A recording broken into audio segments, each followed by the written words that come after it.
வணக்கங்க. Maheswari wellness coach. நம்ம life long ஆரோக்கியமாக இருக்கிறதுக்கு டெய்லி பேசிஸில் என்னென்ன ஃபாலோ பண்ணலாம் அப்படிங்கிறது பார்க்கலாம் வாங்க.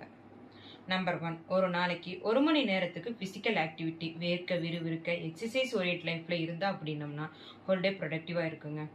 2வது, நம்ம படுக்கிறதுக்கு 2 மணி நேரத்துக்கு முன்னாடியே மொபைல் ஃபோனை சுவிட்ச் ஆஃப் பண்ணிடணும். அப்போ தான் தூக்கம் டிஸ்டர்ப் ஆகாமல் இருக்கும். 3வது, நம்ம சாப்பிட்ற சாப்பாட்டை 3ஆக பிரித்து பேலன்ஸ்டு ஃபுட்டாக எடுத்துக்கும் போது நமக்கு இல்னஸ் வராமல் பார்த்துக்கலாங்க. 4வது, நம்ம தொடர்ச்சியாக ஒர்க் செய்கிற ஹேபிட்டில் இருக்கும்போது ஒரு 4 நிமிஷம் பிரேக் கொடுத்து நம்ம பண்ணணும் அப்படின்னம்னா அடுத்தடுத்து செய்கிற வேலை ஈஸியாக இருக்குங்க. 5வது, நம்ம சாப்பிட்ற காய்கறியில் 5 வகையான காய்கறி பழங்களை நம்ம எடுத்துக்கிட்டோம் அப்படின்னா மோர் ஃபைபர் கிடைக்குங்க. அதனால் ஜீரண சக்தி ஈஸியாக இருக்குங்க நமக்கு. 6வது, காலையில் எந்திரிச்ச உடனே ஒரு 6 நிமிஷம் மெடிடேஷன் பண்ணோம் அப்படின்னா மைண்டு ரிலாக்ஸ் ஆகிருக்குங்க.